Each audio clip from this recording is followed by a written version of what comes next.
Hola, ¿qué tal? Buenas tardes para todo el mundo.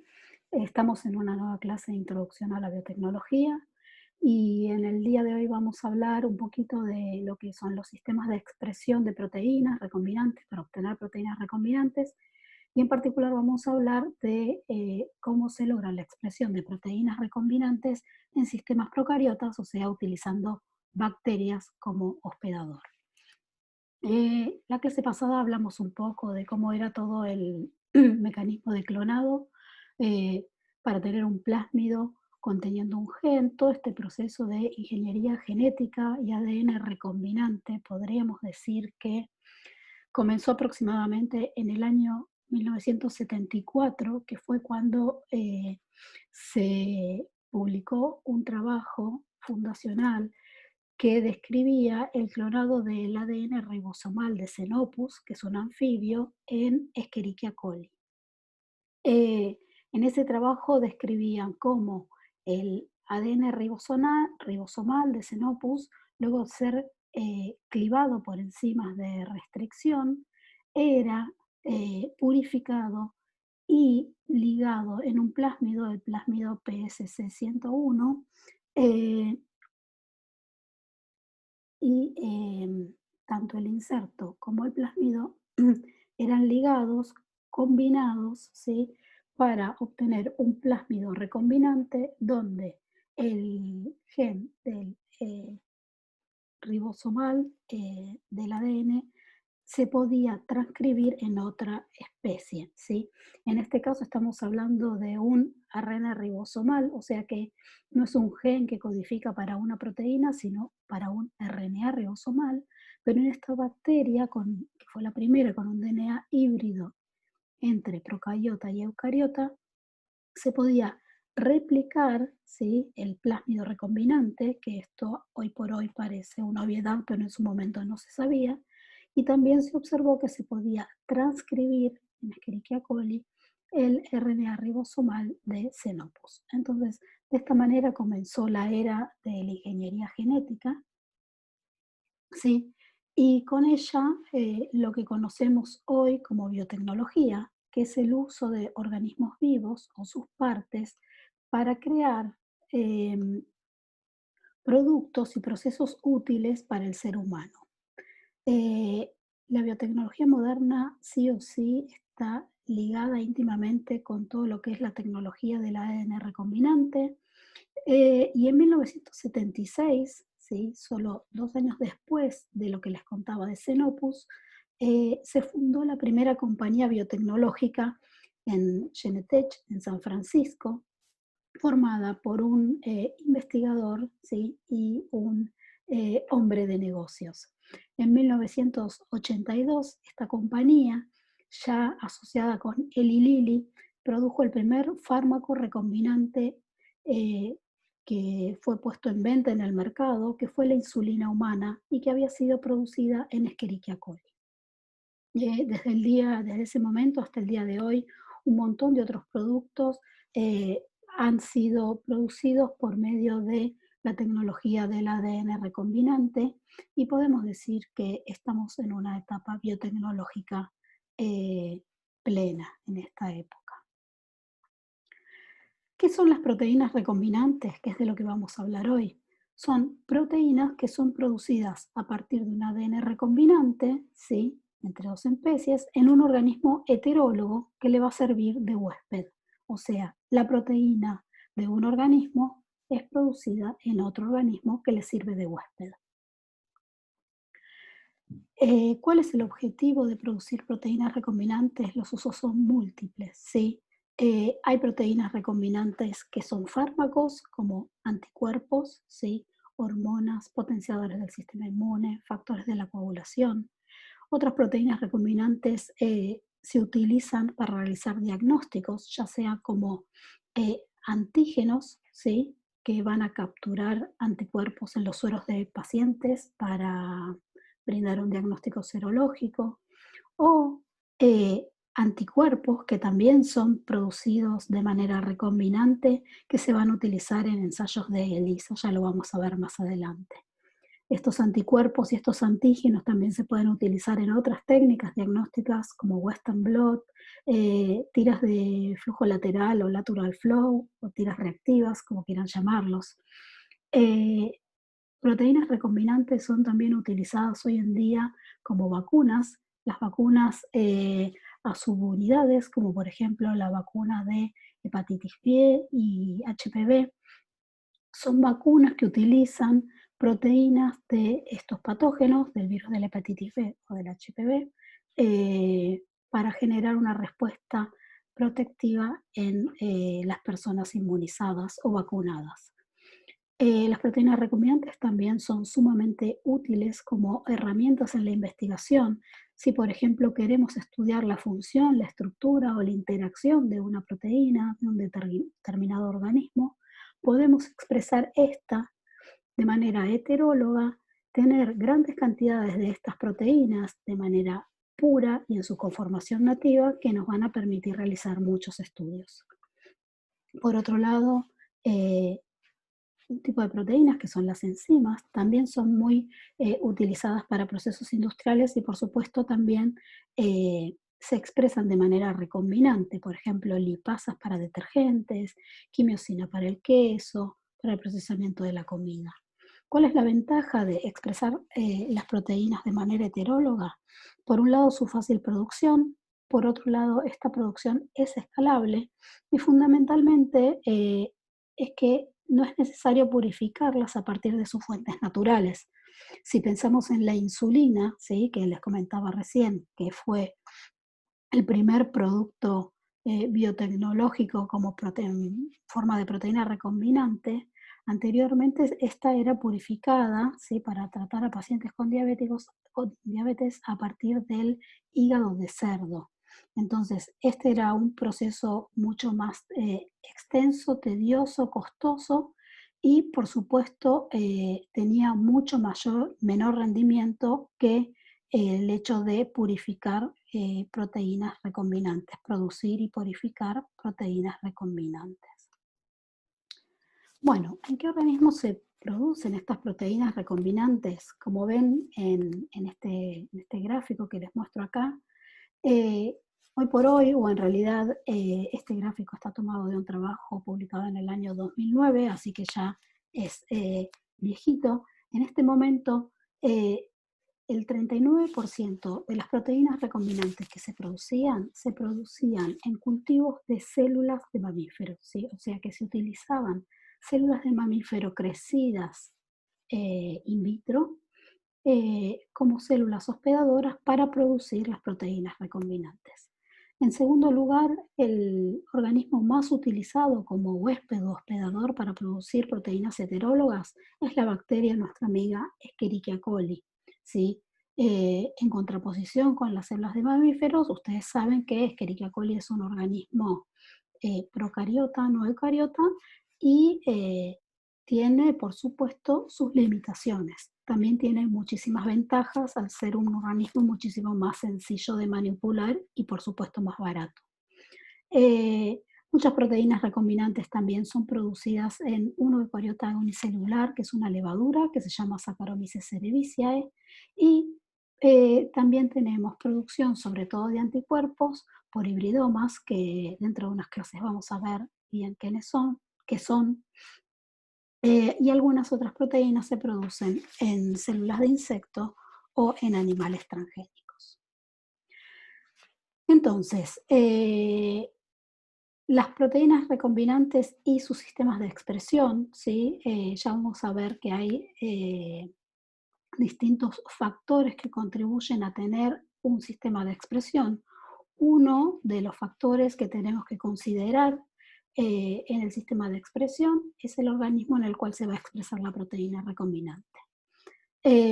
Como dice acá, las bacterias son los organismos más rápidos, eficientes y baratos, con la limitación de ser procariotas, y en orden, podríamos decir, de sencillez y económico, podemos encontrar las levaduras con la gran ventaja de ser un organismo eucariota. Los hongos filamentosos, ¿sí? Las levaduras también son hongos, los hongos filamentosos, que son multicelulares, son adecuados y se utilizan mucho para producir enzimas industriales. Por otro lado, los baculovirus, que son virus específicos de células de insectos que tienen la capacidad de infectar células de insectos, pero no otros tipos de células, resultan eh, muy interesantes como sistema de expresión para muchas proteínas eucariotas por su excelente sistema de glicosilación y también son un sistema muy interesante para expresar proteínas virales, ¿sí? Por la gran similitud entre los baculovirus y los virus que pueden infectar humanos. Por otro lado, tenemos las células de mamíferos, que por supuesto es un sistema más caro y más lento para expresar y producir proteínas recombinantes, pero muchas veces resulta óptimo o resulta la única alternativa para producir proteínas humanas y animales, porque muchas veces cuando las proteínas humanas tienen que ser administradas, ¿sí? En los seres humanos, valga la redundancia, para suplir alguna de sus funciones, estas proteínas tienen que ser exactamente idénticas, ¿sí? A las que son producidas en los humanos. Y esto solo se logra cuando son expresadas en células de mamíferos. Los animales transgénicos y las plantas transgénicas son sistemas caros y complejos para expresión de proteínas, pero están cobrando cada vez más relevancia. Los animales son utilizados como usinas para generar grandes cantidades de proteínas y muchas veces con la capacidad de ser secretadas, por ejemplo, en la leche bovina. Las plantas transgénicas se están estudiando mucho como sistema de expresión para antígenos vacunales y que poder de esta manera obtener vacunas de vía oral. Y por último, hay sistemas libres de células donde las proteínas se sintetizan a partir de un ARN mensajero sintético que está en proceso de investigación con un futuro bastante interesante. Entonces, como ya dijimos, para tener un sistema de expresión de proteínas recombinantes, por un lado tenemos que tener el organismo, ¿sí? Decidir en qué organismo vamos a expresar nuestra proteína recombinante. Vimos que pueden ser bacterias, levaduras o células de mamíferos, por nombrar algunos, ¿sí? Y por otro lado, podemos o encontramos un plásmido o un vector de expresión en el cual va a estar clonado el gen a expresar en este organismo. Eh, Resulta obvio, pero por las dudas lo repito, este vector de expresión tiene que ser compatible con el organismo en el cual se va a producir la expresión de la proteína recombinante. Eh, el proceso en sí de la expresión de una proteína recombinante, ¿sí? A grandes rasgos, lo podemos entender de la siguiente manera. Una vez que tenemos el organismo, supongamos una bacteria o una levadura en el que vamos a expresar la proteína de nuestro interés, transformado con el plásmido de expresión que contiene clonado el gen a expresar, primero vamos a crecer estas células, ¿sí? Las bacterias o las levaduras, vamos a aumentar la masa, ¿sí? Celular y luego, ¿sí? Vamos a inducir la expresión de la proteína recombinante. ¿Qué quiere decir esto? Esto quiere decir que la proteína a ser expresada va a estar clonada en un plásmido bajo un promotor regulable, ¿sí? Lo que pueden ver acá en esta figura es un pedacito de un gel de poliacrilamida, ¿sí? En donde se han separado o resuelto, de acuerdo a su peso molecular, las proteínas de un lisado total de bacterias sin inducir y de un lisado total de las mismas del mismo cultivo 4 horas después de la inducción de la expresión de una proteína recombinante que, como pueden ver, es esta que está acá y tiene este tamaño.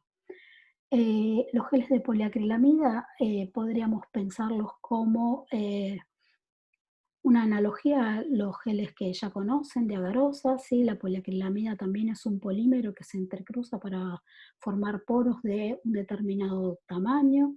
De acuerdo al porcentaje del agente crosslinkeante, estos poros van a tener mayor o menor tamaño. Y el tamaño, ¿sí? O el porcentaje de la acrilamida, lo que va a determinar es el rango de resolución del peso molecular de las proteínas a resolver en esta corrida electroforética. ¿Sí? Entonces, al ser una corrida electroforética, de lo que estamos hablando es de hacer pasar una corriente eléctrica entre un polo y el otro, ¿sí? Del, del buffer en el que está sumergido el gel. Cada una de estas rayitas, ¿sí? Representa una o varias proteínas del mismo peso molecular. En la página del Más Campus les dejé un link a un video de Jove donde describen esta técnica detalladamente, y también en el trabajo práctico para los alumnos iniciales de esta semana van a hablar de la técnica de electroforesis de proteínas, tanto en su versión nativa como en su versión desnaturalizante o SDC page, que está representada en esta imagen. Entonces, eh, volviendo después de este paréntesis, después de inducir, ¿sí? Primero vamos a crecer las bacterias. En un determinado momento, cuando tenemos una masa de células que nos resulta adecuada, vamos a inducir en ese momento a que la bacteria produzca la proteína recombinante de nuestro interés. Esto lo vamos a dejar durante un tiempo, puede ser desde 4 horas a toda la noche. Todos estos son parámetros que se ponen a punto. Y después de la inducción vamos a bajar las bacterias, vamos a alisarlas y vamos a correr una alícuota en paralelo con una alícuota de bacterias en las que el cultivo no estaba inducido, para verificar si realmente se produjo la inducción de la proteína de nuestro interés. En este caso estamos viendo que sí, que hay una banda notablemente diferencial entre los cultivos no inducidos o el cultivo no inducido y el inducido. Por lo tanto, podemos decir que acá tenemos expresada la proteína recombinante de nuestro interés. Lo que también vemos, ¿sí?, en este gel es que esta proteína, que es la que nos interesa, está en una mezcla heterogénea y compleja, ¿sí?, junto con un montón de otras proteínas. Y el paso siguiente, por lo tanto, va a tener que ser la purificación de la proteína recombinante, separar nuestra proteína de interés de esta muestra compleja. Más adelante vamos a ver en detalle cómo se hace esto, pero lo que les quería mostrar en este gelcito es cómo queda o cómo se ve la proteína recombinante luego de ser purificada, donde mayormente lo que se observa es una única banda.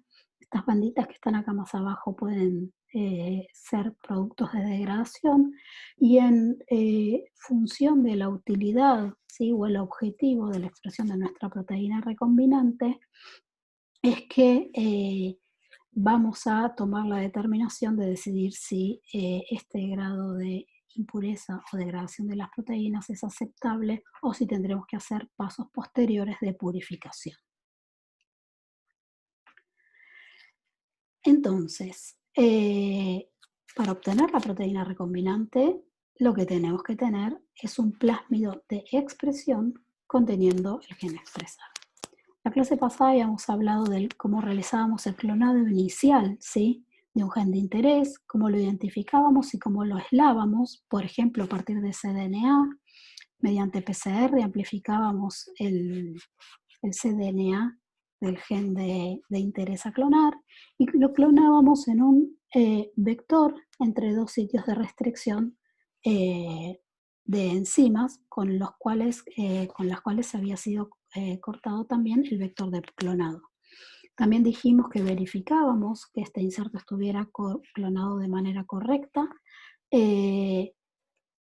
mediante, por ejemplo, colon y PCR, o restricción con enzimas de restricción, que nos daba idea de su tamaño, o mediante y posterior secuenciación para verificar que la secuencia, ¿sí?, de nuestro gen de interés estuviera conservada. En general, estos clonados iniciales en vectores de clonados que tienen elementos mínimos NORI, un gen de resistencia a antibiótico, eh, estos son los vectores de inicio para después poder reclonar nuestro gen de interés una vez que ya verificamos que su secuencia es la que nosotros esperamos, en un vector de expresión que, como vamos a ver ahora, tiene otras características. En principio, si nosotros vamos a querer expresar este gen de interés, este gen de interés tiene que estar clonado río abajo de una secuencia promotora que permita su transcripción, ¿sí?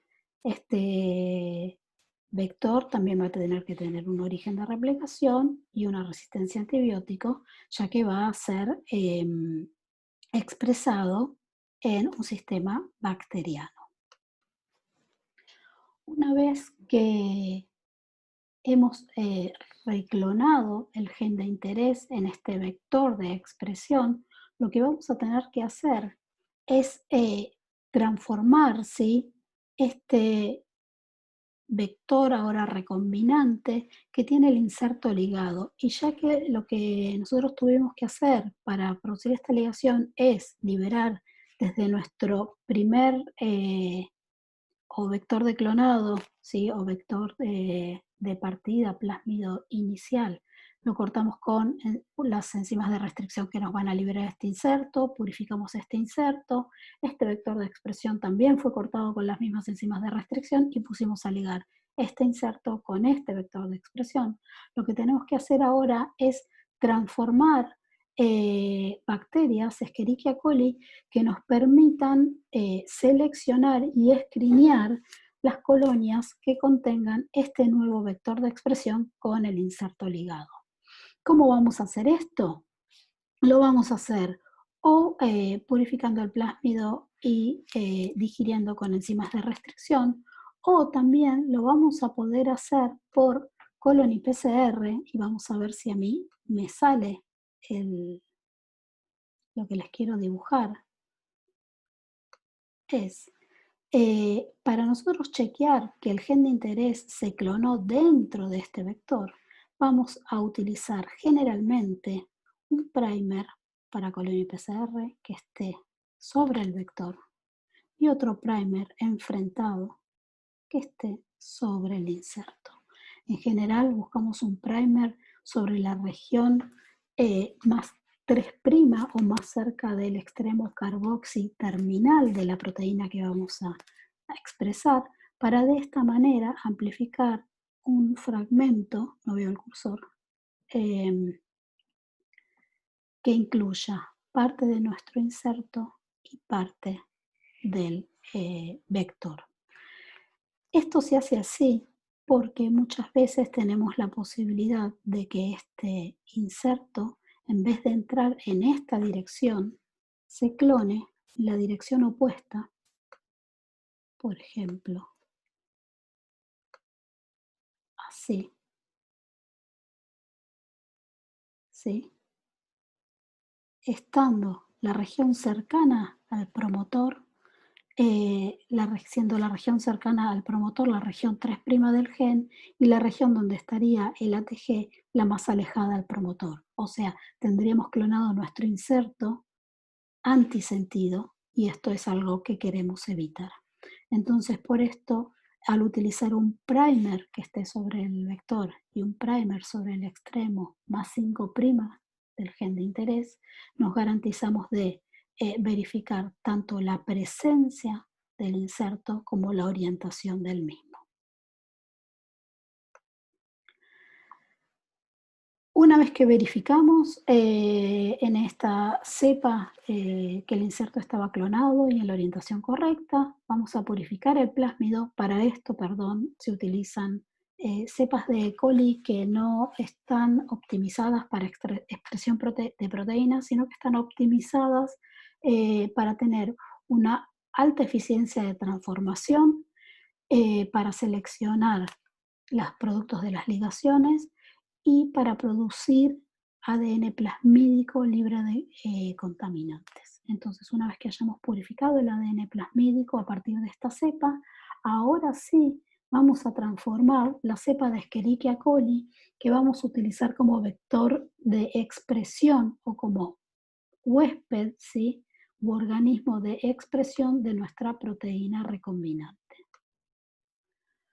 Continuando con el esquema de clonado, transformación y expresión de nuestra proteína recombinante, una vez que tenemos la cepa de coli con el plásmido o con el vector de expresión, con el inserto ligado, vamos a proceder al crecimiento de estas bacterias para que se pueda expresar la proteína de nuestro interés.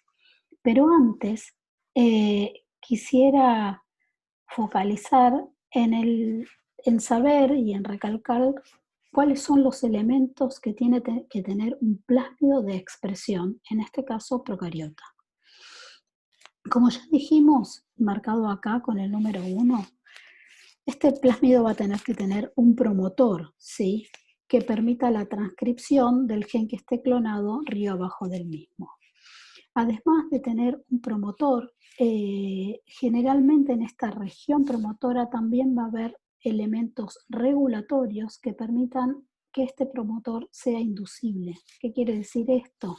Algo estuvieron hablando con Juan Pablo en la clase de regulación de la expresión génica. Ustedes vieron que hay muchos operones o genes cuya eh, expresión no es constitutiva, sino que es inducible, se induce en determinadas circunstancias.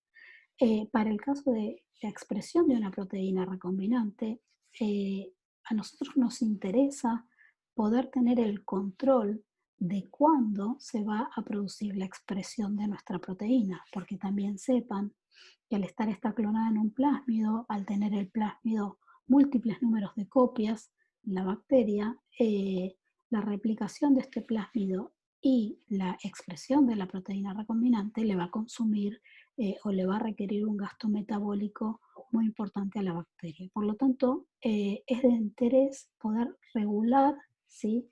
En qué momento nosotros vamos a iniciar la expresión de esta proteína. Para eso utilizamos promotores inducibles. En el plásmido y también en una región cercana a la región promotora, vamos a tener que tener una región de sitio, un sitio que permita la unión de los ribosomas para permitir la traducción del inserto de nuestro interés. Por supuesto va a haber un sitio múltiple de clonado con múltiples sitios para enzimas de restricción, que es donde vamos a clonar el gen de nuestro interés. Y río abajo, ¿sí? De todos estos elementos vamos a tener señales para la terminación de la transcripción, también indispensables para un correcto procesamiento del transcripto y obtener la proteína. Este plásmido, por supuesto, va a tener que tener también un oribacteriano y un marcador de selección como tenían los plásmidos anteriores. Por otro lado, lo que tienen la mayoría de los plásmidos para expresar proteínas recombinantes son lo que se conoce como tags de fusión, que pueden estar hacia el extremo carboxy terminal o hacia el extremo amino terminal del gen de interés, y que ya vamos a ver más adelante un poquito para qué sirven, pero básicamente son secuencias aminoácidicas cortas o porciones de proteínas que van a quedar, se van a expresar fusionadas a nuestro gen de interés y nos van a permitir el seguimiento de la expresión de nuestro gen de interés, o en este caso proteína ya, y su posterior purificación.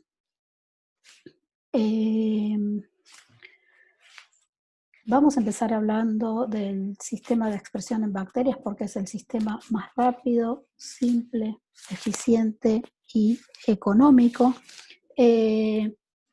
¿Por qué esto es así? En principio porque ustedes saben que el tiempo de duplicación de Escherichia coli es aproximadamente de 20 minutos, con lo cual es posible tener cultivos con altas densidades de bacterias, de células, en poco tiempo. Eh, Se tiene también un gran conocimiento, mucha información acerca de la genética y la fisiología de esta bacteria. Eh, los medios de cultivo en los cuales se crecen son eh, ricos, o podemos, digamos, lo que podemos tener es medios de cultivo ricos, económicos, ¿sí? Baratos. Y por otro lado, ya sabemos que esta bacteria es muy fácil de transformar, lo cual resulta un punto casi indispensable. El objetivo de tener o de expresar una proteína recombinante eh, o el sistema que empleemos va a depender del uso final que le vayamos a dar a nuestra proteína. Pero en todos los casos, lo que vamos a querer tener es un alto rendimiento al menor costo posible, y para esto hay distintas estrategias. Como dijimos, bueno, ¿cuál es el sistema más rápido, simple, eficiente y económico? Y si nosotros queremos tener, ¿sí?, una alta producción de proteínas recombinantes, lo ideal sería, ya que la transcripción, en definitiva, la traducción y la obtención de la proteína recombinante van a estar gobernadas bajo un promotor, es que este promotor, además de ser inducible, sea un promotor fuerte, ¿sí?, que se active rápidamente. Entonces, pasos para hacer la expresión de la proteína recombinante. Primero vamos a crecer el cultivo, ¿sí?, que es lo que se grafica aquí.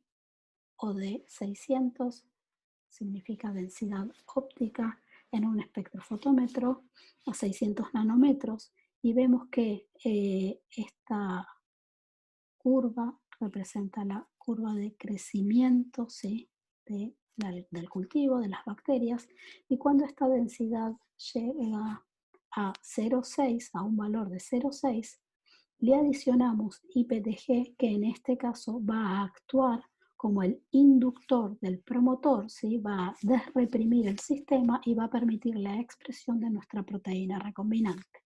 Entonces, como ustedes pueden ver acá en la línea roja, a partir de la adición de IPTG comienza la expresión de la proteína recombinante. También pueden ver en el gráfico que el inductor se agrega casi cuando el crecimiento del cultivo llegó a un plató, ¿sí? O como al momento de comenzar a producir proteína recombinante, la bacteria casi deja de crecer, ¿sí?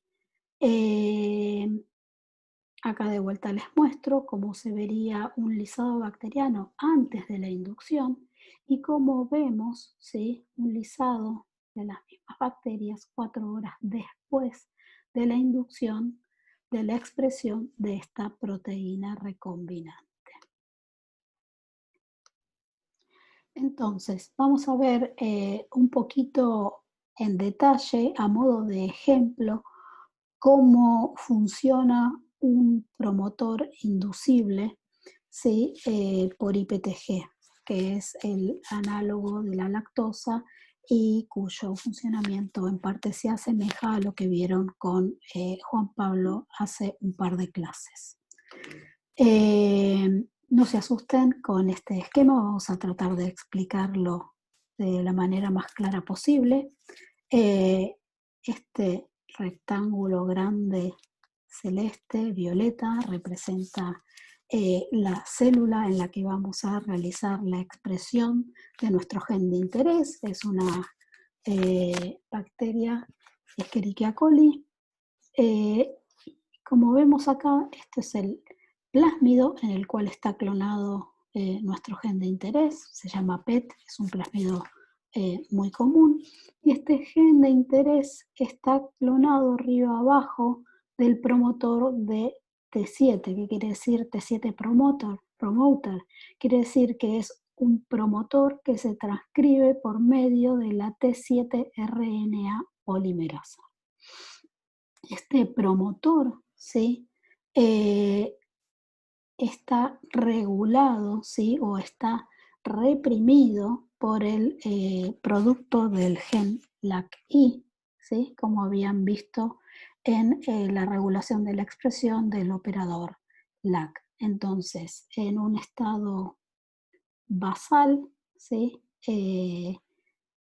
Este promotor va a estar reprimido, va a estar bloqueado, ¿sí? La T7-RNA polimerasa no va a poder reconocer el promotor y comenzar la transcripción porque va a haber un impedimento estérico porque va a estar pegado el represor LAC, ¿sí? Que es el producto del gen LAC-I, que está codificado también de manera constitutiva en este mismo plan. Por otro lado, ¿sí? Eh, además de tener este sitio ocupado que impide que la polimerasa transcriba, lo que vamos a tener en esta cepa de Escherichia coli es la T7-RNA polimerasa también regulada. La T7-RNA polimerasa va a estar codificada en lo que mostramos acá, que es el genoma de Escherichia coli, en una región que se llama DE3, ¿sí? Y la transcripción de la T7 polimerasa también va a estar controlada, ¿sí? O regulada por el represor LAC, ¿sí? Pero va a estar bajo el control de la RNA polimerasa de Escherichia coli.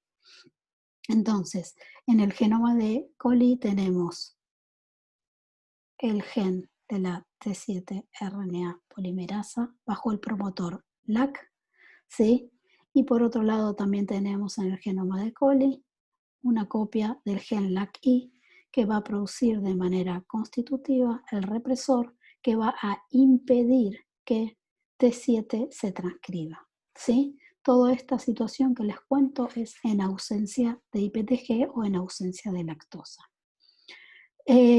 Como también ustedes saben, la unión, ¿sí? Del represor, ¿sí? Al operador no es una unión rígida ni permanente, sino que de acuerdo a la afinidad del represor y su región en el ADN, se está constantemente uniendo y desuniendo el represor a la región que está regulando. Entonces, justamente por eso, va a haber algunos niveles basales de expresión o mínimos de T7 polimerasa. Para evitar que esta expresión mínima de la T7-RNA polimerasa impacte en la transcripción de pequeñas cantidades de nuestro gen de interés, esta T7-RNA polimerasa además, ¿sí?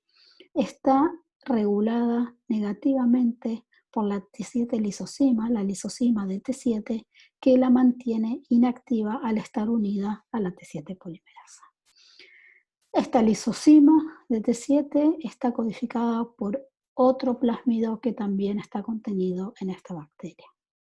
Entonces, así está el sistema inactivo, digamos, desde el punto de vista de la producción de nuestra proteína de interés, mientras las bacterias están creciendo y en ausencia del inductor, que sería IPTG. Cuando el cultivo llega a una densidad de 0,4 o 0,6 de densidad óptica, va a ser el momento en que nosotros queremos que el sistema se encienda y que comience la transcripción y traducción de nuestra proteína de interés. Entonces, este va a ser el momento en que nosotros vamos a agregar el inductor al medio, en este caso IPTG, y lo que hace el agregado de IPTG es, por un lado, destrabar, ¿sí? Acá la represión de la transcripción de la polimerasa, de la T7-RNA polimerasa, que se va a producir en grandes cantidades. Estos altos niveles de T7-RNA polimerasa ya no van a poder ser mantenidos inactivos por la T7 lisosima. Esta gran producción de T7-RNA polimerasa, conjuntamente con la liberación de este sitio, de este represor de la región promotora de nuestro gen de interés, de donde está el promotor de T7, va a permitir que la T7-RNA polimerasa se una a su región promotora y comience la transcripción de nuestro gen de interés. ¿Sí? Esta es una regulación muy fina y muy fuerte, a la vez que cuando el sistema se prende, el promotor de T7 es un promotor muy fuerte y va a producir una gran cantidad de transcriptos y se va a producir unos altos niveles de proteína recombinante. Entonces, crecimos las bacterias, indujimos, comenzó la producción de proteína recombinante, tenemos que purificarla ahora, ¿sí? Tenemos un lisado de bacterias en los que vamos a tener una gran proporción de la proteína de nuestro interés, pero también vamos a tener muchísimas proteínas recombinantes. Acá es donde entra, ¿sí? En acción, digamos, la utilidad de los tags que dijimos que estaban en la región amino o carboxi de nuestra proteína recombinante. Los tags, ¿sí?, de afinidad suelen ser pequeñas secuencias de aminoácidos o proteínas cuya fusión a la proteína blanco, ¿sí?, que queremos expresar, va a permitir la purificación de cualquier proteína que expresemos mediante cromatografía de afinidad, sin necesidad de tener un conocimiento previo sobre las propiedades bioquímicas de nuestra proteína de interés. Sí, esta es una de las etapas más críticas, la de la purificación de la proteína recombinante y de las que tiene mayores retos. Por lo tanto, la elección de cuál va a ser el tag, ¿sí?, ya sea un péptido de pocos aminoácidos o una proteína que va a servir de tag de fusión, es bastante crítica y, bueno, y determinante del rendimiento. Entonces, estas proteínas o tags lo que permiten es, por un lado, seguir el proceso de expresión y purificación de nuestra proteína de interés, porque nuestra proteína recombinante va a estar siempre fusionada a este tag, y también va a permitir la purificación utilizando alguna molécula, ¿sí?, para la cual este tag tenga afinidad, y de esta manera nos va a permitir, valga la redundancia, la purificación. Acá está representado, ¿sí?, cómo quedaría nuestra proteína de interés fusionada a un tag, que sería esta región naranja, ¿sí?, dando una proteína recombinante de fusión, ¿sí?, donde tenemos tanto nuestra proteína de interés como el tag. Este tag, ¿sí?, va a tener afinidad, ¿sí?, con algún otro, ya sea elemento o macromolécula, al cual se pueda pegar de manera específica y que permita, ¿sí?, de alguna manera separarlo de todas las proteínas contaminantes que tendríamos en un lisado total de bacterias que están acá representadas como estos bastoncitos rojos. Una vez que la proteína de fusión se pega, ¿sí?, por cromatografía de afinidad a la resina, ¿sí?, o a la columna, todos los demás contaminantes que no se pegaron van a poder ser lavados y eliminados, ¿sí?, quedando solamente en la resina la macromolécula unida a nuestra proteína de interés. Esta interacción, ¿sí?, que no es covalente, puede ser desplazada por afinidad, ya sea por concentraciones de sales o por alguna molécula específica que desplace esta unión para poder obtener la proteína recombinante pura. Lo que nosotros queremos obtener siempre es la proteína recombinante soluble en alta cantidad, pura y con una conformación nativa. Sí, a todas estas características favorece la fusión de la proteína recombinante con un tag, ¿sí?, tag o etiqueta. Entonces, en esta tabla lo que vemos son listados algunos tags. Como ven, hay un montón. Tallo de histidina es uno de los tags más utilizados y son entre 6 y 10 aminoácidos, histidinas, 6 a 10 histidinas, cuyo ligando, ¿sí?, es el níquel. Entonces, si nuestra proteína recombinante está unida en su extremo amino carboxiterminal a una corrida de 6 histidinas y se pone en contacto el lisado de Escherichia coli conteniendo esta proteína de fusión con una resina que contenga níquel, nuestra proteína recombinante se va a unir específicamente a este ligando y todo el resto de los contaminantes se van a lavar. Posteriormente, al incubar esta resina en presencia de imidazol, vamos a desplazar la unión de nuestra proteína al níquel y nuestra proteína se va a eluir pura. Otro tag, en este caso ya una proteína de 40 kilodalton, ¿sí?, es una proteína grande, es la maltosa binding protein, que tiene afinidad por la amilasa y cuyo cuya elusión se produce en presencia de maltosa. Otro de los tags más comúnmente usados es la GCT, la glutatión S-transferasa, una proteína de 26 kilodalton con afinidad al glutatión y que se eluye, ¿sí?, de la resina de glutatión en presencia de glutatión reducido. Aunque en general la purificación de las proteínas recombinantes por cromatografía de afinidad con estos tags de fusión se suelen realizar como un paso único, o sea que en general nuestra proteína va a estar fusionada a uno de estos tags en su extremo amino o carboxiterminal, en algunos casos en los que se requiere una mayor pureza, se pueden utilizar proteínas de fusión que estén fusionadas en el extremo amino a uno de los tags y en el extremo carboxilo a otro de los tags. Entonces se pueden realizar pasos de purificación sucesivos que, si bien son más complejos, eh, permiten una doble purificación por afinidad frente a cada uno de ellos y por lo tanto permiten obtener una proteína mucho más pura. En esta diapositiva lo que les ejemplifico es un vector que es uno de los más utilizados como vector de expresión en bacterias, que tiene resistencia a ampicilina, tiene el ORI del PBR322.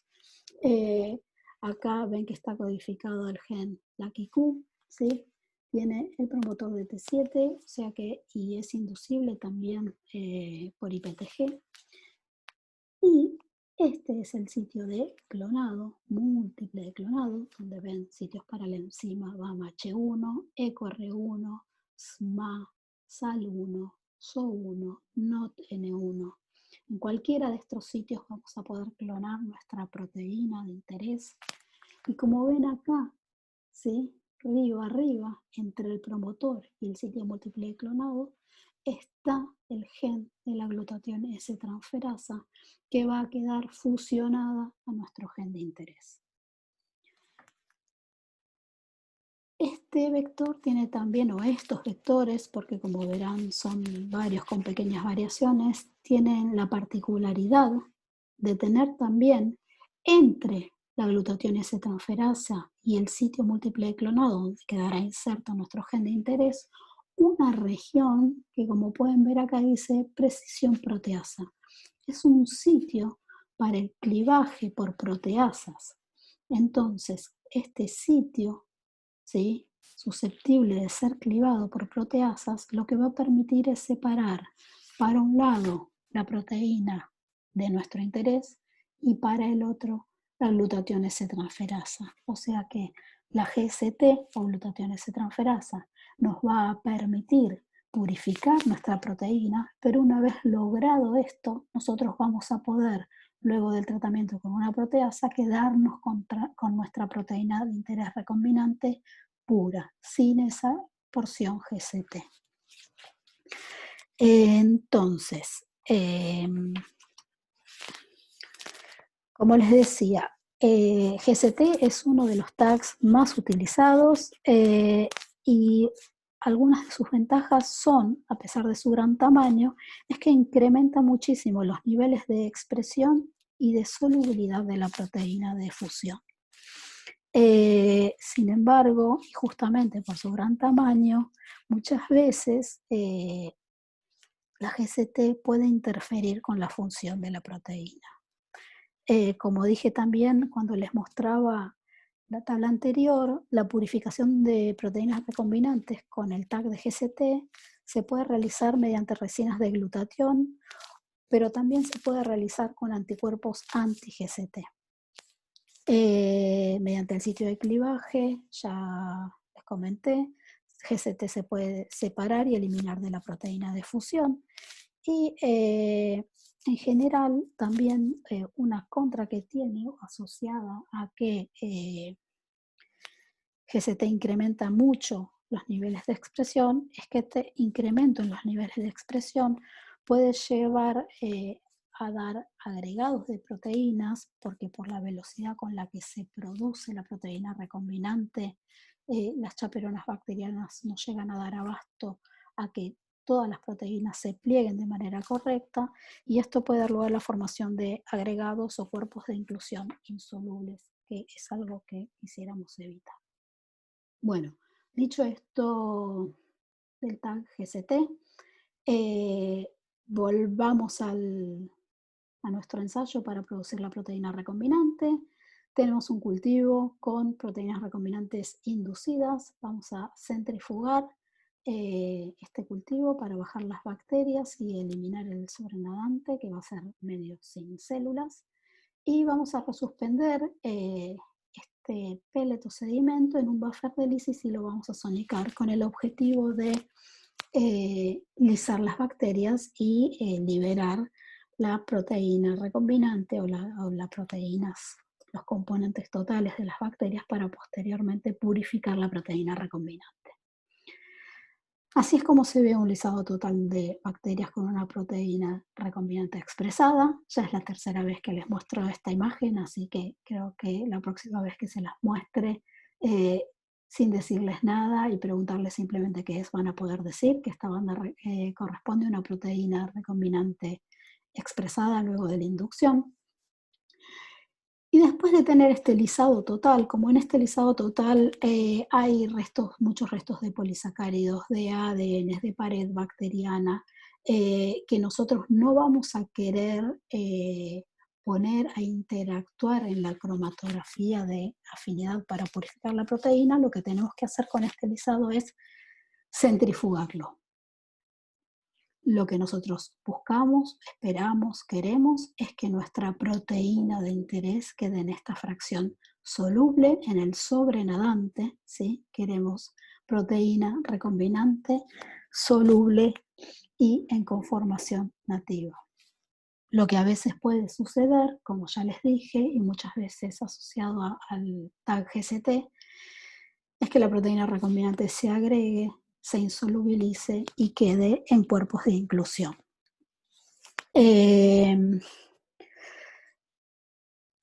Esto es por el plegamiento en general incorrecto, ¿sí? De la proteína, donde las regiones hidrofóbicas quedan expuestas. Esto también es consecuencia de la incorrecta formación de puentes disulfuro entre cisteínas cercanas.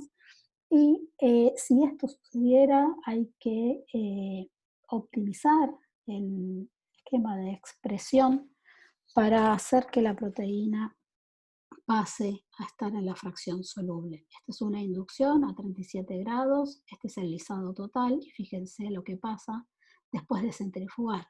Por un lado está el sobrenadante, donde no hay nada de la proteína que nos interesa, y en cambio toda está en el pellet. Uno puede probar, o es lo que está acá ejemplificado, inducir a temperaturas más bajas durante más tiempo, a 28 grados o a 18 grados. Y si se fijan, a estas temperaturas, ¿sí?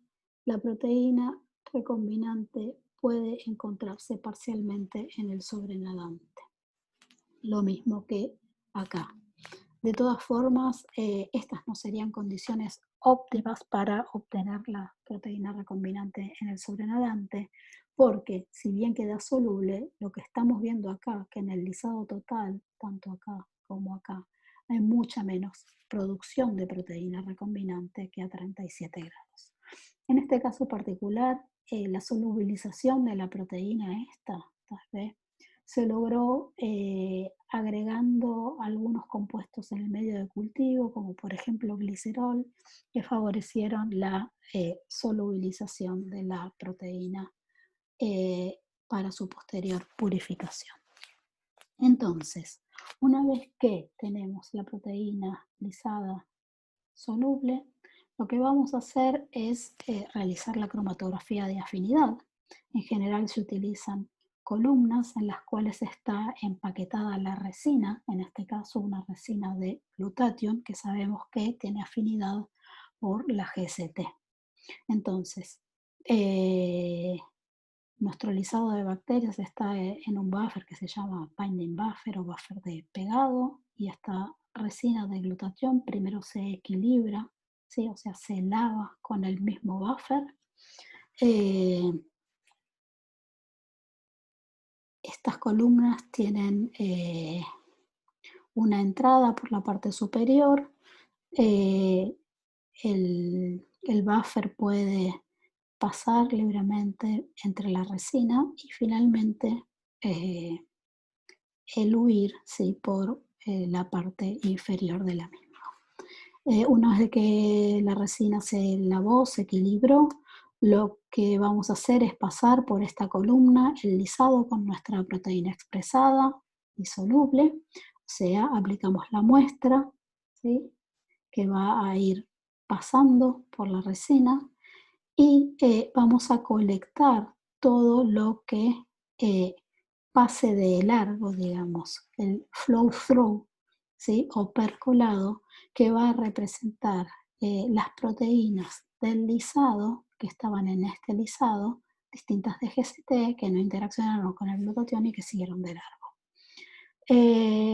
Después se va a lavar esta columna con el mismo buffer en que habíamos lavado antes, y esto lo que va a hacer es eliminar cualquier molécula o proteína que se haya pegado o que se haya quedado unida a la resina de manera inespecífica, pero no va a despegar la unión específica de nuestra proteína de fusión con GCT al glutatión.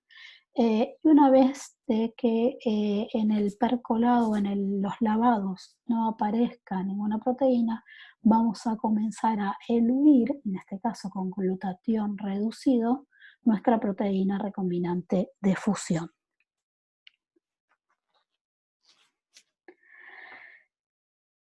Esto es un gel de acrilamida, nuevamente teñido con Kumasi Blue. Acá pueden ver el lisado total, la verdad que esta calle está sobrecargada. Esto es el percolado, lo que les comentaba, que es lo que pasa de largo de nuestro lisado, lo que no se une específicamente a la resina. Y fíjense que hay muchísimas proteínas, pero no está nuestra proteína de interés. Esto es una fracción de las fracciones finales del lavado. Ven que está casi en blanco la calle, lo que quiere decir es que ya no hay proteínas unidas de manera inespecífica que puedan ser lavadas en esa columna, y quiere decir esto que es el momento indicado para comenzar a eluir por el agregado de, en este caso, glutatión reducido, nuestra proteína recombinante. Y como pueden ver acá, ¿sí? En estas calles se muestra cómo es que la proteína recombinante es eluida de manera específica y casi pura. Aclaro que estas bandas que están acá más abajo son productos de degradación, porque esta proteína es una proteasa que puede autoprocesarse, ¿sí? Otro de los péptidos que vimos más usados es un tag chiquito, ¿sí? Es un tag de 6 histidinas, Como pueden ver acá, esta sería la proteína recombinante y en uno de sus extremos tiene 1, 2, 3, 4, 5, 6 histidinas, las cuales tienen afinidad por el níquel, que les va a servir como estrategia de purificación. Las ventajas de usar un tag tan pequeño es que justamente por su pequeño tamaño rara vez interfiere en la función de la proteína. Y la elusión, que en condiciones nativas se realiza con un gradiente de imidazol, es poco agresiva y esto permite preservar la inmunogenicidad y características de la proteína recombinante. Eh, en el caso de expresar en Escherichia coli, la purificación mediante este tag de histidinas puede llegar a alcanzar una pureza del 80%.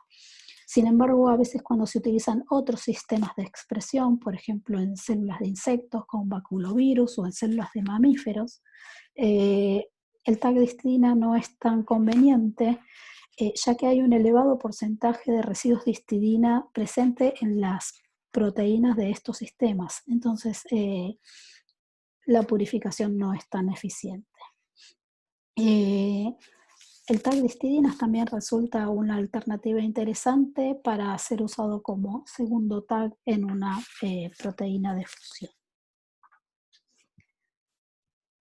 En esta diapositiva lo que les ejemplifico es una bacteria la cual se está expresando nuestra proteína de interés fusionada a un tag de histidina, que es este rectangulito rojo que ven acá. Y lo que les ejemplifico acá es que lo que permite la purificación por tag de histidina, ya que es un tag muy chiquito, es desnaturalizar tanto en condiciones nativas como en condiciones desnaturalizantes. Ven que aquí la proteína recombinante pierde, ¿sí?, su estructura secundaria y terciaria. En ambos casos, ya sea en condiciones nativas como desnaturalizantes, el binding o la afinidad es con una columna que tiene una resina de níquel.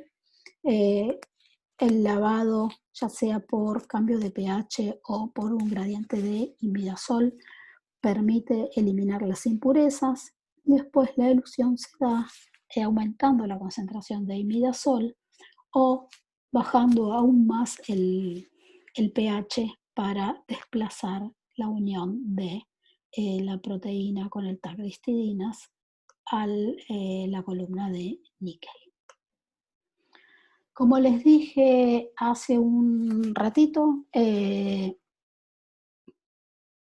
entre el tag de afinidad y el sitio múltiple de clonado donde va a estar inserto nuestro gen expresar, muchas veces hay una secuencia que codifica para la remoción del tag, una secuencia de reconocimiento para alguna proteasa. ¿Sí? Este es otro esquema en el que se muestra cómo es un vector genético para expresión en bacterias. Acá se muestra el ORI, origen de replicación. Acá se muestra la región promotora, explicando o mencionando varias alternativas de promotores y operadores.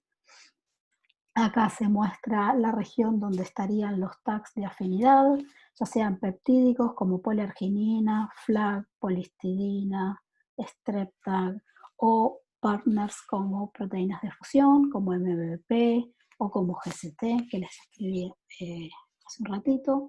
Y se muestra también la región terminadora de la transcripción, indispensable, ¿sí?, para terminar la transcripción y que la proteína se traduzca de manera correcta, y la presencia de un marcador de selección. Entonces, volviendo sobre la secuencia para remoción del tag, vamos a ir a hablar un poquito de esto y vamos a volver sobre el ejemplo de una proteína fusionada a GCT, ¿sí? Que va a poder ser clivada, ¿sí?, de la proteína recombinante, el tag de GCT, mediante factor XA o trombina, que son dos proteasas.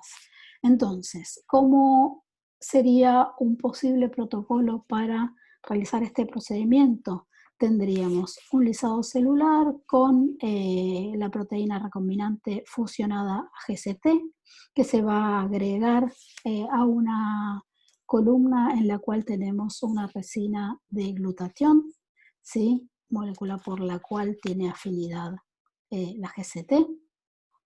Después de lavar para eliminar todas las proteínas que no puedan unirse de manera específica al glutatión, ¿sí? Lo que vamos a tener en la columna va a ser nuestra proteína recombinante, acá ejemplificada en verde, fusionada a GCT, acá ejemplificada en amarillo, unida a la resina de glutatión, ejemplificada como una bolita azul y un triangulito fucsia. Entonces, cuando a esta resina que tiene la proteína recombinante unida le agregamos, ¿sí?, la proteasa, ya sea trombina o factor XA, que va a producir el corte entre la molécula de GCT y la proteína recombinante, lo que va a suceder es que se va a eluir directamente la región de la proteína recombinante, mientras que la fracción, ¿sí?, la región de GCT va a permanecer unida por afinidad a la columna. Continúa en la próxima diapo. Colectamos, ¿sí?, la proteína recombinante y la analizamos por SS-Page y vemos que lo que obtuvimos es nuestra proteína recombinante pura. Esta parte de acá arriba no la miren porque correspondía a otro esquema que lo tendría que haber tapado y no está tapado. Esto lo vamos a pasar. Y acá lo que les quiero mostrar es que muchas veces estos protocolos se realizan de manera automatizada. Lo que se muestra en este eje de las I es la absorbancia a 280 nanómetros, que indica la presencia de proteínas. Y en este caso, y lo que uno va midiendo es lo que sale, ¿sí?, por la parte de abajo de la columna, o sea, lo que va pasando a través de la columna. Acá hay un pico muy alto, ¿sí?, de proteínas que corresponde al lisado total, ¿sí?, no pegado, que sería lo que uno ve acá en la fracción 2 corrida en el gel, ¿sí? Si se fijan acá dice fracción 2, parte de esta muestra, además de ser analizada por espectrofotometría, se corre en un gel. Acá tendríamos la proteína de fusión GCT hipocalcin, que es lo que están purificando, unida a glutatión, y acá se agregan las proteasas, ¿sí?, el buffer con proteasas, y se colecta, ¿sí?, la fracción 5 y la fracción 6, fíjense acá. La fracción, no, perdón. Acá se agrega la proteasa, se colecta la fracción 5, ¿sí?, que es esta, pero no sé por qué dice fracción 5. Esto es esto, la fracción 4. Pura hipocalina después del clivaje en la columna. Fracción 5 está bien. En la calle 4, fracción 5. Fracción 5, calle 4. La fracción 6, ¿sí? Fracción 6 se corre en la calle 5, por eso la confusión. El nombre de la calle no coincide con el nombre de la fracción. Y después de que nos aseguramos que en la fracción 6 ya había eluido toda la hipocalcin sin su porción GCT, se produce, ¿sí?, la elusión específica con glutatión reducido, ¿sí? Y acá ven cómo hay un pico altísimo que representa el desplazamiento del binding del tag de GCT y la elusión en la columna, ¿sí? Y acá dice fracción 12, y qué es lo que se corre en la calle 6, que dice el UATO de la fracción GCT liberado después del clivaje fracción 12. Y esta es la GCT. De esta manera y con este protocolo se logra separar la proteína de interés de su tag. Esto es otro ejemplo, ¿sí? De una proteína también de fusión, en este caso fusionada a MBP, a la maltosa binding protein, y como ven, acá estaría codificada la MBP, o acá estaría codificada la MBP, este es el sitio múltiple clonado, y acá tienen un sitio de clivaje para factor XA o para enteroquinasa, ¿sí? Remoción de los tags luego de purificar. Bueno, como veníamos hablando, para la producción de proteínas recombinantes en un sistema procariota es el sistema más rápido, simple, eficiente y económico para producirlas, siempre que esto sea posible. Y hay diversas estrategias para tener un alto rendimiento. Una de las cosas que habíamos hablado era tener un promotor fuerte y regulable. Por otro lado, sabemos que el vector genérico para la expresión los hay de diferentes números de copias, ¿sí? Y la cantidad de copias de un plásmido que va a haber en una bacteria va a estar íntimamente relacionada con el ORI o el origen de replicación que tiene o la región cercana al origen de replicación. Si nosotros pensamos que queremos expresar nuestra proteína recombinante lo más que se pueda, entonces pensaríamos que tal vez tener un vector o un plásmido como el PUC, que llega a tener entre 500 o 700 números de copias ¿sí? del plásmido por bacteria, podría ser una alternativa interesante. Entonces, justamente como les decía, tener un plásmido ¿sí? con alto o bajo número de copias va a influir de manera significativa en el nivel de expresión de la proteína recombinante. Un alto número de copias, a priori uno pensaría que favorecería la expresión, la gran expresión de la proteína recombinante, pero también tener un plásmido con un número de copias tan alto puede causar un estrés metabólico importante que dificulta el crecimiento de las bacterias. Por otro lado, hay algunas proteínas que pueden ser tóxicas cuando son producidas en gran cantidad y esto hace que muchas veces se evite utilizar plásmidos de un alto número de copias para para la expresión de proteínas recombinantes. Como ven también hay plásmidos de un número moderado, entre 15 y 60 copias, alrededor de 20 copias.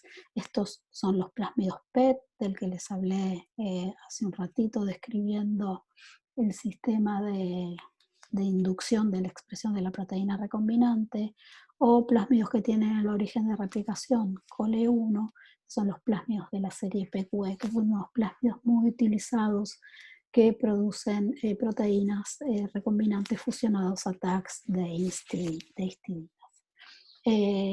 Por último, hay algunas proteínas que son tóxicas aún cuando son expresadas en bajos niveles, para los cuales se utilizan plásmidos de bajo número de copias. Entonces, el número de copias del plásmido sería una manera de regular el nivel de expresión de la proteína recombinante. Otra manera de regular, ¿sí? O de optimizar la expresión, el nivel de expresión de la proteína de interés, puede ser a través de la regulación de la transcripción. Hay promotores fuertes, hay promotores con una potencia moderada y hay promotores débiles. Por supuesto que para estos ensayos lo que elegimos casi siempre son promotores fuertes y promotores regulables. No todos los promotores son regulables por IPTG, hay promotores regulables por agravinosa y por muchos otros inductores, ¿sí? Que serán elegidos de acuerdo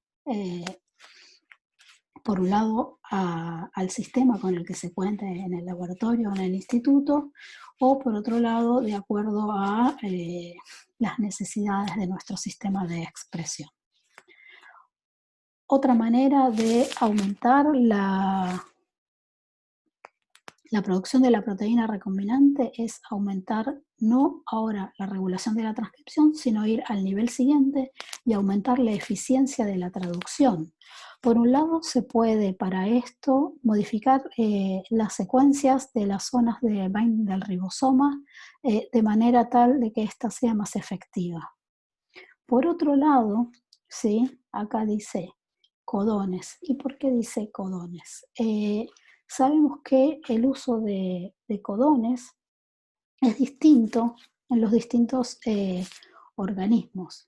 Como pueden ver acá, hay un sesgo o puede haber un sesgo en la utilización de alguno de los codones. Y esto ocurre cuando la frecuencia de los codones sinónimos del ADN foráneo, ¿sí? Del organismo del cual proviene el gen que queremos expresar, es distinta de la frecuencia del codón sinónimo en el huésped o en Escherichia coli en este caso. Por ejemplo, si la frecuencia de los codones de arginina, tanto CGA como AGG como AGA, ¿sí? Fíjense que en el caso de E. coli es 0,04, 0,03 y 0,05 versus 0,10, 0,22 y 0,21 en humanos, con lo cual este sería un aminoácido muy frecuente, ¿sí? Y el uso de estos codones tiene una frecuencia en humanos que es distinta, ¿sí? En Escherichia coli. La falta, ¿sí? O la menor abundancia relativa de tRNAs específicos para estos codones, ¿sí? En el momento que la proteína recombinante se está expresando, puede demorar e incluso terminar de manera prematura la síntesis de nuestra proteína de interés y esto redundar en niveles de expresión de nuestra proteína mucho más bajos. Para resolver el problema, ¿sí? Derivado del uso diferencial de codones en los distintos organismos y de esta manera poder aumentar la eficiencia de la traducción, lo que tenemos que realizar o lo que se debe realizar muchas veces es la optimización del uso de codones. Y esto se puede lograr de dos maneras diferentes. Por un lado, uno puede mutagenizar in vitro el gen de interés para incluir codones de uso más frecuente en bacterias, o sea, codones que codifiquen para el mismo aminoácido, pero que sean más frecuentes en el organismo huésped. Otra alternativa, ¿sí? Sería incrementar la disponibilidad de tRNAs que están subrepresentados en el hospedador. Por ejemplo, en este caso, ¿sí? Estamos mostrando un plásmido, ¿sí? Que tiene una bacteria, perdón, este no, miren, una bacteria que está transformada con un plásmido que tiene o codifica para la expresión de un gen foráneo en Escherichia coli y que hay bajos niveles de expresión por la subrepresentación de los tRNAs de interés. En este caso, lo que se puede hacer o una posible solución es cotransfectar o de hecho hay cepas de Escherichia coli que ya tienen plásmidos que codifican para tRNAs de uso poco frecuente en E. coli, ¿sí? Entonces, de esta manera se aumenta el pool de tRNAs raros de E. coli y de esta manera se permite altos niveles de expresión de la proteína de nuestro interés.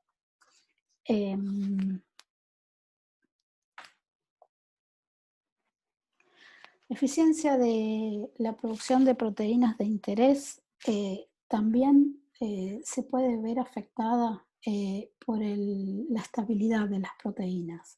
La estabilidad de las proteínas está íntimamente relacionada con su correcto plegamiento, ¿sí? Por un lado, sabemos que en los organismos procariotas, en Escherichia coli, la traducción es cotranscripcional, o sea, al mismo tiempo que se va transcribiendo el ARN mensajero, se empieza a traducir la proteína eh, y esto muchas veces, ¿sí? Cuando se produce en grandes cantidades, conlleva a un plegamiento incorrecto, ¿sí? Por saturación de la maquinaria de la bacteria. Eh, esto puede verse facilitado, por un lado, utilizando proteínas de fusión, ¿sí? Como GCT o MBP, que ayudan mucho al plegamiento de las proteínas. Y por otro lado, ustedes saben que las chaperonas son proteínas que se encargan de ayudar al correcto plegamiento de las proteínas. Entonces, una alternativa para el correcto plegamiento de la proteína y que esto conlleve a un aumento en la estabilidad es usar cepas de Escherichia coli que expresan o sobreexpresan chaperonas que favorecen el correcto plegamiento. Y de hecho, muchas de las cepas de Escherichia coli, que como les comenté, están especialmente adaptadas, ¿sí? Para la expresión de proteínas, lo que tienen son sobreexpresadas algunas chaperonas.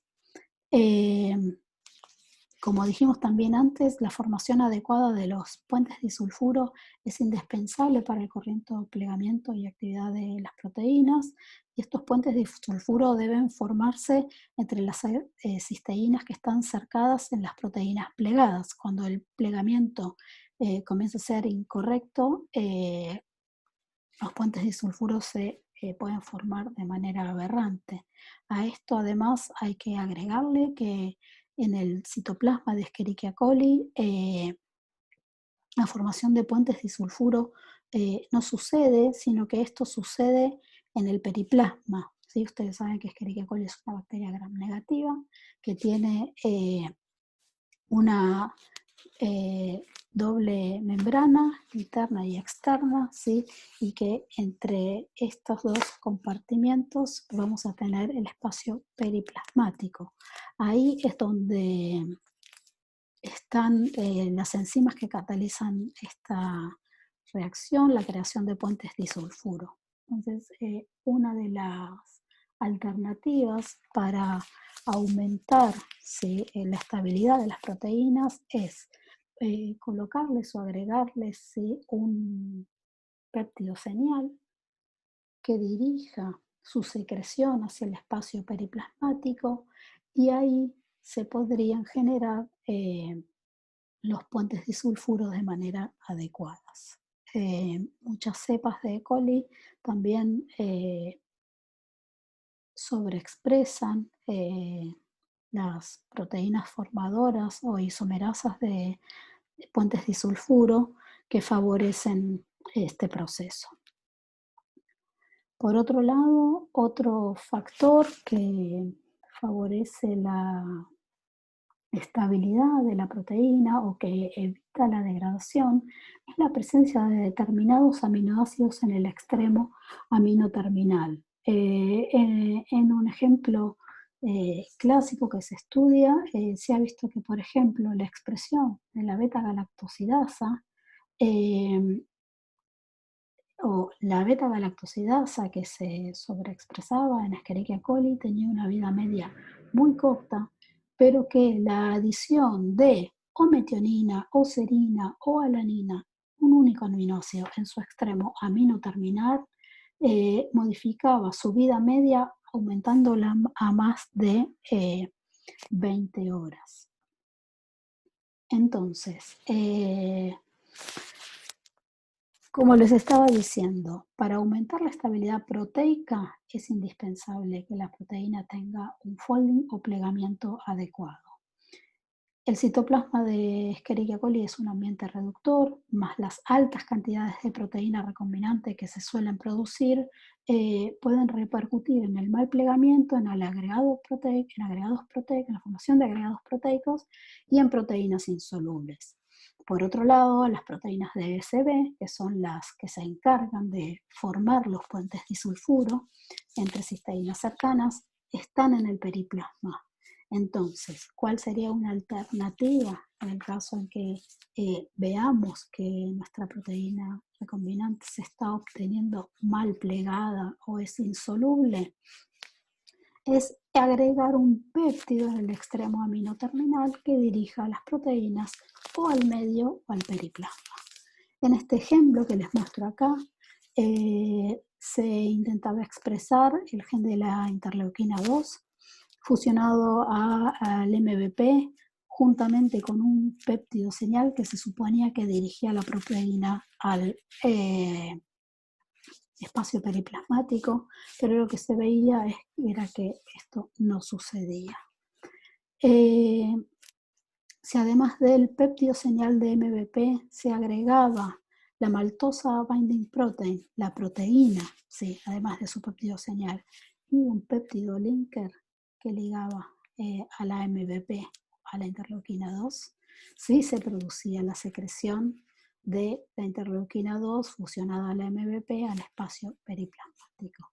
Y posteriormente, como vimos antes, la fracción de la correspondiente a la MVP de la proteína de fusión era clivada con una proteasa que dejaba separadas por un lado nuestra proteína de interés, en este caso la interleuquina 2, y la maltosa binding protein. Para ya ir cerrando con estos sistemas de expresión en bacterias, vamos a tratar de resaltar o rescatar sus ventajas. Es un sistema de expresión rápido, la cinética de crecimiento duplica cada 20 minutos durante la fase logarítmica, o sea que se lleva rápido a la fase estacionaria.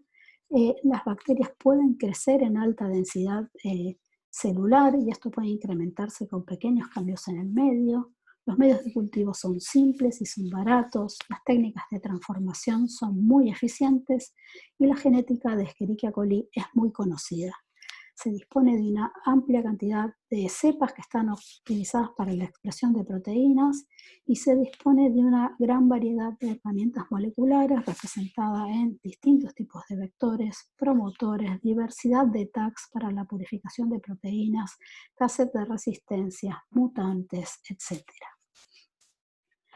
Mediante este sistema se han producido una gran cantidad de proteínas recombinantes. Entre los fármacos más destacados o proteínas de interés médico se encuentran la insulina, la hormona de crecimiento, distintos tipos de interferones que potencian el sistema inmune, inmunomoduladores como las interleuquinas 11 y 12, la subunidad B de la toxina colérica que sirve como antígeno diagnóstico y también parte de una subunidad de la vacuna, TNF-alfa, etc. ¿Sí? Y como enzimas industriales también se expresa la quimosina bovina expresa en Escherichia coli. Sin embargo, los sistemas de expresión en bacterias tienen sus desventajas. Uno de los principales es que no se forman puentes disulfuro en el citoplasma de Escherichia coli wild type, aunque existen cepas adaptadas para producirlos. Pero tal vez una de las principales limitantes de expresar proteínas en bacterias es que las bacterias no glicosilan las proteínas. Escherichia coli no glicosila las proteínas. Y esto sí es importante porque aproximadamente el 50% de las proteínas humanas están glicosiladas, entonces es muy difícil, por no decir imposible, producir proteínas glicosiladas en Escherichia coli.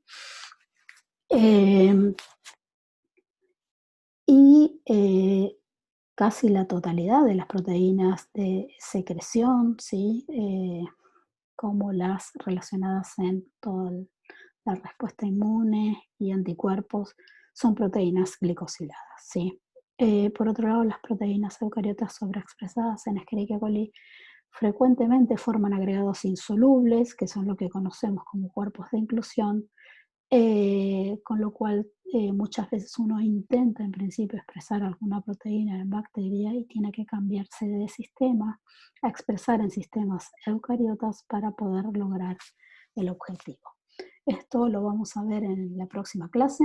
Espero poder estar subiéndoles el video a la brevedad.